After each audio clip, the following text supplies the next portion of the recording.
Hello, my beautiful friends. My name is Kim, and I hope you're having a fabulous day today.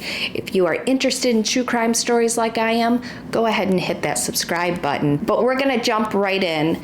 On the evening of October 10th, 2019, emergency services were called to a house with reports of a toddler suffering from sudden seizures. When they arrived, the paramedics couldn't figure out what was going on with this little girl and noted that she was incredibly damaged. Her mother, her mother's boyfriend, and her boyfriend were all in the house and claimed not to know what was going on with this 3-year-old who just suddenly started having seizures. Once she arrived at the hospital, the true extent of what happened to Arabella Parker started to reveal itself.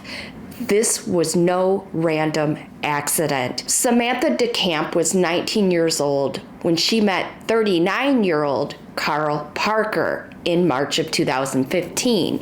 It was a whirlwind romance, and the pair were engaged a month later, you guys. Literally a month of dating, and they just knew they wanted to spend the rest of their life together. They welcomed a daughter the following year with the arrival of Arabella Margaret Parker on September 20th, 2016. Arabella had vibrant red hair, an infectious smile. She was born into a large extended family that loved spending time with her, especially her grandparents, her aunts, her cousins. Arabella lived with her parents in Sunbury, a town in North Cumberland County, Pennsylvania. But things changed when her father went to prison for a parole violation in mid-2019. Back in 1999, Carl had been involved in a robbery and a subsequent DUI accident. He served 13 years behind bars before he was released. After Carl was taken to Cole Township Prison, Samantha ended the relationship, and this is when 18-year-old Jared Burgess enters into the chat, into this story. It wasn't long before Samantha moved herself into Jared's place, where he lived with 4 roommates. This is like a college dorm that she is moving herself and her daughter into. But it wasn't a college dorm. It was far from that. But anyways, you get the point. In August, the couple moved to Trevorton, a small town with a population of around just 1,800 people, 10 miles from Sunbury. Arabella's grandmother, Bonnie, noticed bruises on both Samantha and her granddaughter during a visit to their new home. She came over to visit, and she's noticing that both of them have bruises on them, and she's thinking, what is going on? This deeply concerned her, and she raised this issue to Samantha. Samantha, what is going on? Asking if Jared was hurting them. Samantha brushed off her concern and claimed nothing was going on. It was nothing serious. Look the other way. Bonnie still said that she should leave him. She clearly is not buying what Samantha is trying to sell. Like, she's not buying it. However, Samantha was financially dependent on Jared, she would say, and didn't have a job of her own to support herself or Arabella. In the weeks that followed, Samantha's family began noticing changes in Samantha's behavior and Arabella's behavior. Arabella was pulling away from them, and this gave many of them an uneasy feeling. Bonnie wasn't the only relative who noticed signs of abuse, and multiple reports were made to child services regarding this. Bonnie even tried to gain partial custody during this time. And she was denied on a September 5th hearing, which just breaks my heart because this grandma was doing everything in her power to try to gain custody of Arabella. Anything in her power she was trying to do. And I can only imagine being in her position with just being completely helpless. Bonnie was clearly feeling out of control and concerned for her beloved granddaughter. So in an attempt to get someone to do something, Bonnie made a Facebook post calling Jared an abuser and telling Samantha to leave him. Yes, it may seem childish, but she was just trying to get her attention. Please listen to me because everything else I'm trying isn't working.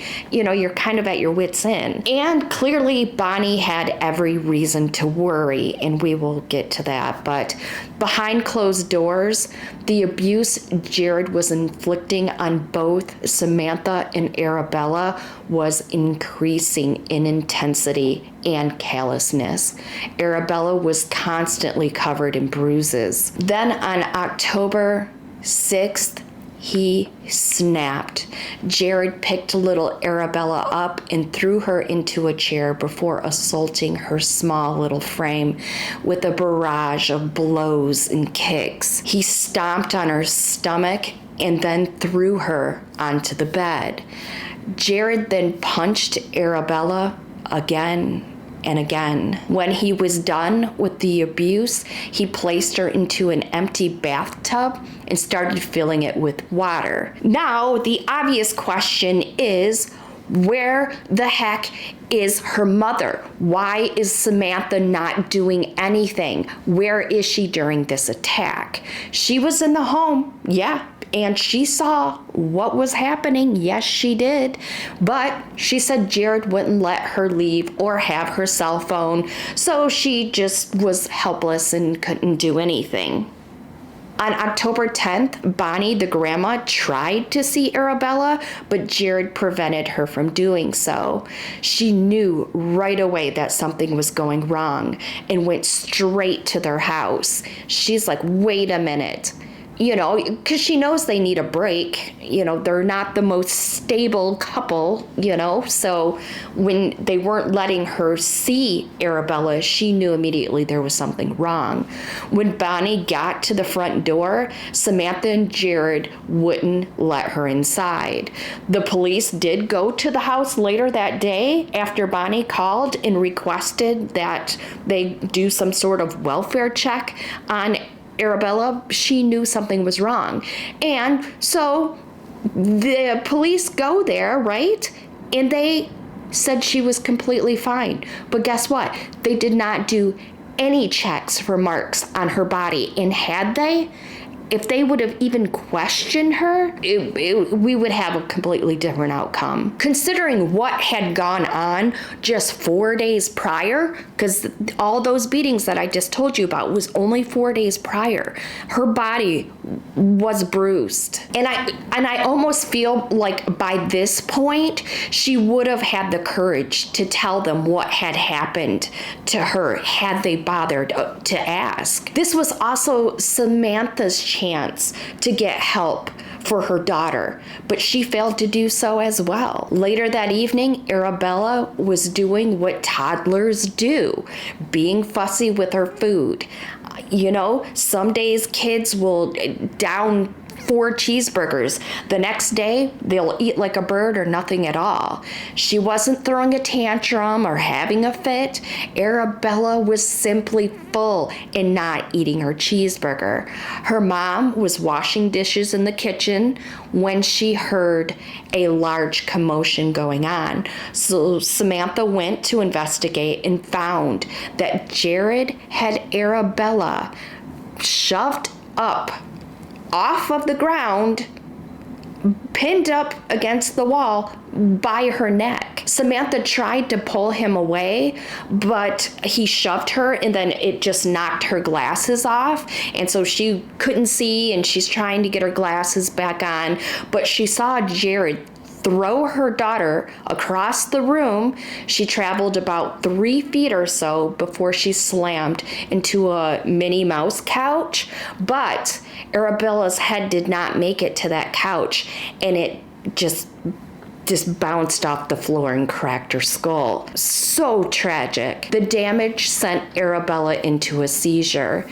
She had suffered a traumatic brain injury and needed medical attention immediately. But of course, that's not what happened. Samantha claimed she pleaded with Jared to please just call 911, let's get help. But instead, his call was to his mother, Christy Lynn Willis, and asked her what to do with a child who is having a seizure.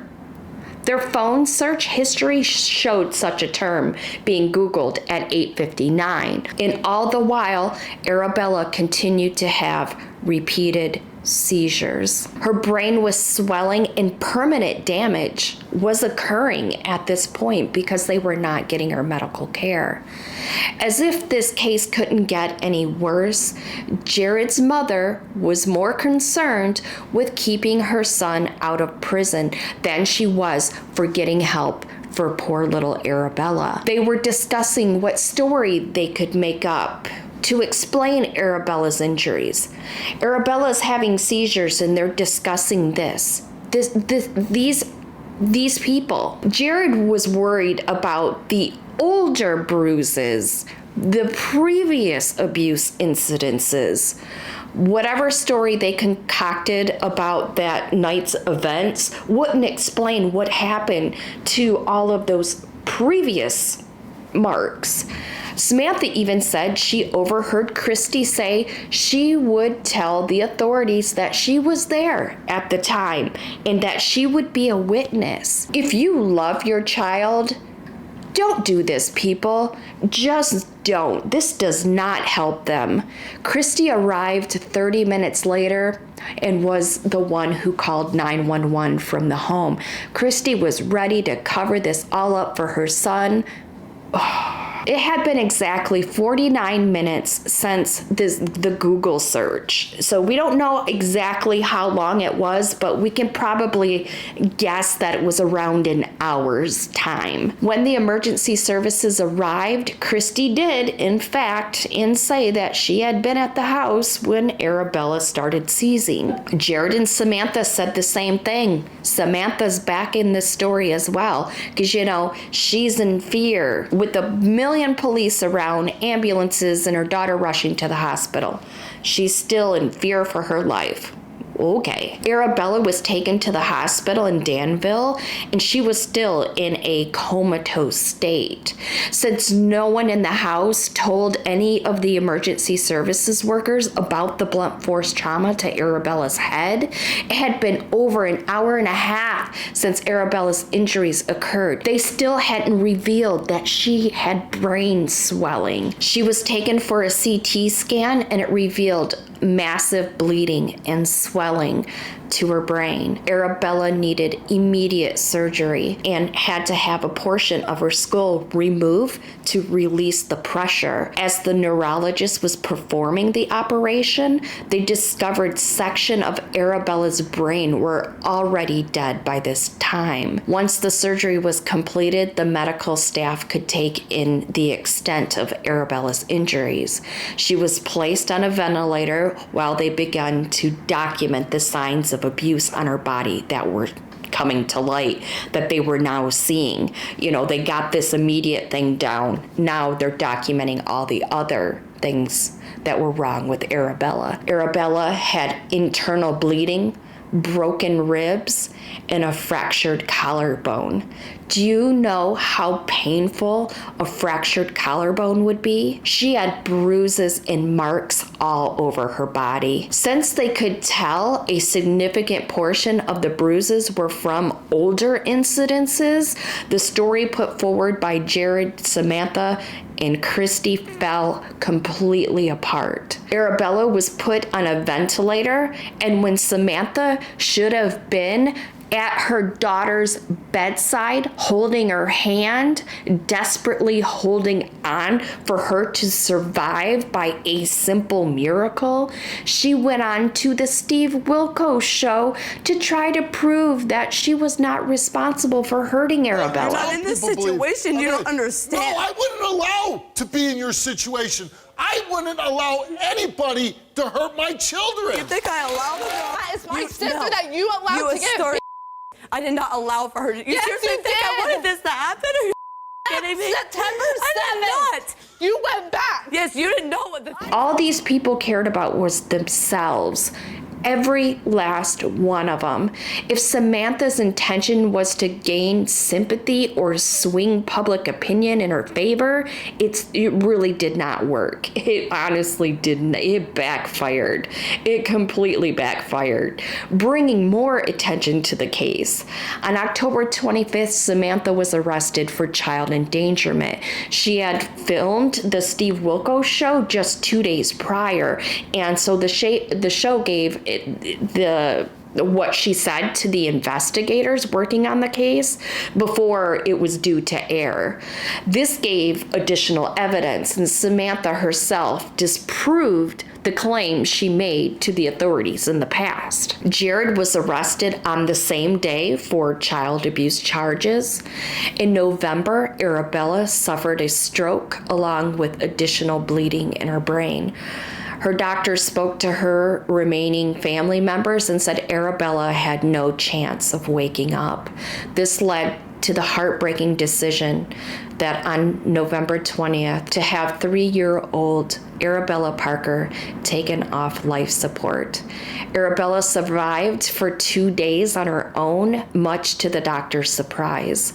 She died around midday on November 22nd in her aunt's arms. Arabella did not regain consciousness since the paramedics picked her up from that home. Since Arabella has now passed, the charges against Samantha and Jared were upgraded to homicide and other charges were added. Thankfully, Christy also faced charges, as she should. Mother of the Year. On October 15, 2021, she was found guilty of felony obstruction, misdemeanor false reporting, and felony hindering apprehension by providing false information to law enforcement.